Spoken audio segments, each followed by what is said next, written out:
ఇదే RTV app వార్తల్ని క్షణాల్లో చదివే అవకాశం ఉంటుంది. ఒక న్యూస్ పేపర్, ఒక టెలివిజన్ ఛానల్ మీ చేతుల్లో ఎప్పుడూ ఉంటాయి.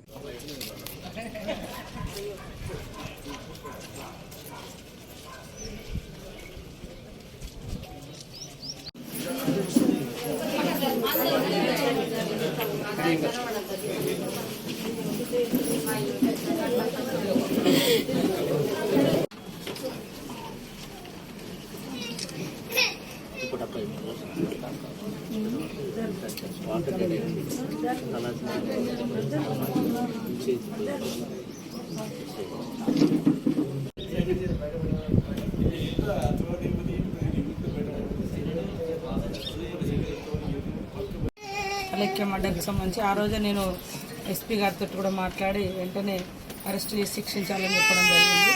తప్పకుండా ఫాస్ట్ ట్రాక్ కోర్టుకు సంబంధించి అంటే ఇప్పుడు ఎలక్షన్ కోడ్ కూడా ఉంది, కానీ ఏదేమైనా కూడా ఆ కుటుంబానికి అండగా ఉంటాం. తర్వాత దోషులను కఠినంగా శిక్షించడం అయితే జరుగుతుంది. చట్టాలు ఏమున్నా, న్యాయం ఏమున్నా ఖచ్చితంగా అమ్మాయిని నడి రోడ్డు మీద మరి మర్డర్ చేసినటువంటి దుర్మార్గం ఇలాంటి వాళ్ళకి శిక్ష పడడం మూలంగా భవిష్యత్తులో ఇంకొక ఘటన ఇట్లాంటివి జరగకుండా ఉంటాయి.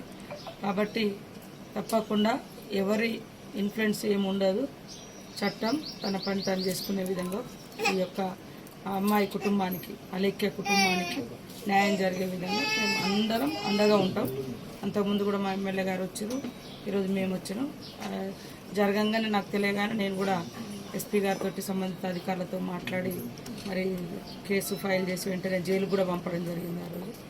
ఇప్పుడు కూడా ఎట్లా వీలైతే అట్లా వాళ్ళకి మేము అండగా ఉంటాం. మరిన్ని వీడియోస్ కోసం ఛానల్ ని సబ్స్క్రైబ్ చేయండి, లేటెస్ట్ అప్డేట్స్ కోసం వాట్సాప్ ఛానల్ ని ఫాలో చేయండి అండ్ లింక్ డిస్క్రిప్షన్ లో ఉంది.